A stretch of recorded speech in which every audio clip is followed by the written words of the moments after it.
So I want to talk about Alex Jones dumping Trump, as Trump's possibly about to get arrested, according to Donald Trump, that is, and an indictment coming in his direction. We don't know. Everybody was waiting for Tuesday. Tuesday's come and gone. Still not arrested. But of course, the Tuesday date was based off of Donald Trump, so it's not that surprising that that wasn't the truth of him getting arrested that day. If he does get arrested in the near future, who knows? It seems like everything's kind of being delayed at the moment. We just kind of have to wait and see. Well, Alex Jones, who many of you might not know this, has actually come out in interviews in the past and denounced Donald Trump, before then afterwards asking them to erase the footage of him denouncing Donald Trump to the producers so that they don't expose Alex Jones as somebody who doesn't like Trump. Has recently been going back and showing his honest opinion about Donald Trump, because we've seen him kind of go after Trump before, then pull back off of it because his viewers doesn't like it and he's scared of losing that viewership. Then he tries to dip back and he pulls out again. But this time he seems like he's trying a third time. He's trying once more to try to shake off Trump from his body, to try to get rid of the man who gave him an interview on the campaign trail, who gave this guy, this Sandy Hook guy, an interview on the campaign trail, and he's trying to shake him off. Now, here's what Alex Jones had to say recently about Trump calling for protests if he's arrested, because he's saying that, hey, look, it looks like he's lighting the cigarette while playing with gasoline, and he abandoned all the January 6th protesters before. Let's listen to what he has to say, as Alex Jones, the right's favorite conspiracy theorist, seems to be turning sour on Daddy Trump. Do you think there will be protests if he's indicted? Oh, well, I've got an issue with Trump on that. And I'm not saying he didn't have the right to say it. I'm not saying he's wrong to say it, but I would have said it better. We got set up on January 6th. We know that now. A million people came there. A few hundred attacked the police. The police hit themselves with tear gas. We don't have the footage. Yeah. That's how the first breach happened. But then they waved in the other folks and have put almost 1,000 of them in jail. It's an American gulag. It's absolutely terrible. And then Trump says, By the way, let me just... First off, it wasn't a million people. Second off, I was there at January 6th. If it was a million people, I think I would have noticed. Second off, if you were in the Capitol building that day after going through multiple police lines, you're already in a place you shouldn't have been in the first place. You can maybe argue that maybe not every single person should get prison time or something like that. That some people might have been more clueless than others, and some people acted with more malintent than others. You can make the argument on individual cases, but the idea that the vast majority of these people who are going to jail, or the vast majority of people who are being held to consequences, are just like being politically persecuted, or they are, not being, their rights are not being respected, or that they are being singled out due to, just being right wing or whatever, that's nonsense. I am positive that if a bunch of left-wing maniacs tried to take over the Capitol building during the certification of the vote, the cops would be as aggressive with them, if not more so. I even think that there's a possibility that maybe police response would have been quicker, definitely if Donald Trump was still president. Take our country back, protest if I get indicted. Well, you could see then how some people will think take the country back, and then if some provocateurs do something, they can now point right at Trump and say, see, he basically pushed him to do this. So it does look like he's trying to use the public to push right up to the edge. And I think in this powder keg volatile situation we're in, we don't need to be like Antifa that just tried to burn down the police station in Atlanta 2 weeks ago. Right. Dude, I gotta say, it's pretty wild that Alex Jones is like, dog, you saw what happened last time at January 6th. Stop riling people up. Stop saying things that could be interpreted as revolution if I get arrested. Stop. Like, dog, we don't want to go through this again. We've just crafted a narrative to try to get you out of January 6th. If you then drag us in, and that's what Tucker's doing, by the way, with all these segments trying to like whitewash what happened on January 6th. They are whitewashing what happened on January 6th, because they look at Donald Trump's polling numbers and they're stuck in the situation where they're going to have to possibly run with that maniac again in 2024. And if they have to run with that maniac again in 2024, they got to polish his image before it gets back on the campaign trail. And everybody says January 6th, January 6th, January 6th, because after January 6th, Trump hit his lowest polling numbers of the entirety of his administration. And they do not want to see those polling numbers going into 2024. That's the whole purpose of this. And so in the middle of giving his image a scrub down, and we've seen from the Dominion lawsuit and all of the stuff that's been exposed from Fox News's internal communications that that the people who are behind Fox News do coordinate with right-wing figures to give them the most favorable coverage possible. They do coordinate with Trump's children and others on getting them information about Joe Biden ads in advance.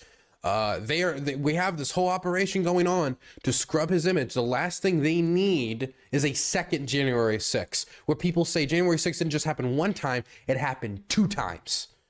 Yeah, try to whitewash that. They don't want that situation. So I think that might be why a lot of the pushback is happening right now. Like right on the cups of the primary of him possibly being the next nominee, they don't want to deal with a second J6. Right. We don't want to be like them out shooting people at four-way stops. So they want violence because they're losing hearts and minds. We don't want to be like Maxine Waters saying go out and get violent. We want to be the opposite. I get he's pissed. I get it's wrong. Someday there may be a 1776 issue where things are so bad we got to get physical. But I think we should exhaust all the remedies first. And I don't think if there is a violent revolution, it should be randomly attacking police or Capitol buildings. Of course. Dude, I have to, of course. I like Stephen. Like, of course. Like when we do the revolution, it's going to be very different. It is so, you know, it's not good when Alex Jones is out there trying to calm people down. You know, it's not a good situation. You know, we're not on the cups of something beautiful here when Alex Jones is out there like, guys, come on. So when we were memeing about Civil War, we were just memeing, right? Like we were just memeing about Civil War. Like, wait. If we mess up the supply lines, then how am I going to ship my supplements out? Like, wait. Hold on, reel it in. It should be, you know, how George Washington would do it. And I'm not wargaming that here. I'm just saying physical war is a very serious issue, and it shouldn't start in some riot. Yeah. Which I don't think he wanted, but like you're saying, he didn't word it maybe prudently. There's one thing to say, like, hey, reckless. Protest, make your voices heard peacefully, which he did, by the way, on January 6th. He did. But this, just being in a written post, it'll be easy for the media to paint. Well, he's got a lot of power, and it'll allow them to plant provocateurs like Ray Epps again, in there to provocateur some hotheads. And so it's like, listen, if you're filling up your tractor with gasoline and it's your farm, do you have a right to smoke a cigarette while you're doing it? Yeah, but it's probably something you shouldn't do. Right. And so he basically is lighting up a cigarette while he's playing with gasoline. Right. My God, that's a hell of a condemnation, man.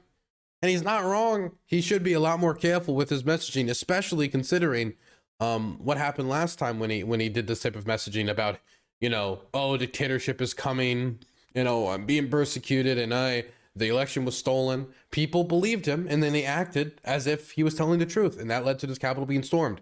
And so if something like that happens again, it's going to be absolutely terrible for the right. It's going to be absolutely terrible for the Republican Party. It's going to be absolutely terrible for Trump, especially if something like that happens after he becomes the nominee and they're kind of stuck with him a little bit, you know? So, oh my goodness, they're trying to avoid it. That's what it feels like to me.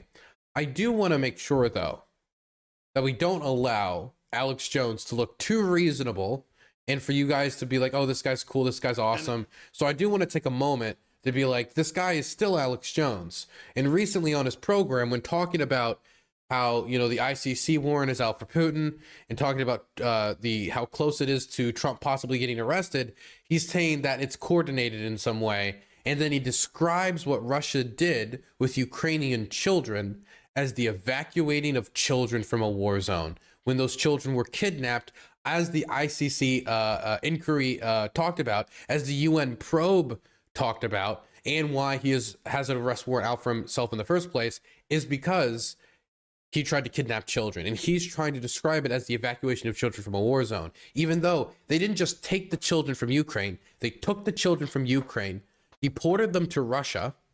After deporting them to Russia, they started trying to tell them to not be Ukrainian, to be Russian. You got to speak the Russian language, got to do this in Russian, that in Russian, and then adopting them out to families. That is kidnapping. They even bragged about it on Russian state TV during an interview with Putin. Come on. This indictment of Trump will make him the number one candidate. He's already the number one candidate. But this will add 10, 15 points to him in the Republican primary polls. This will absolutely shut out DeSantis.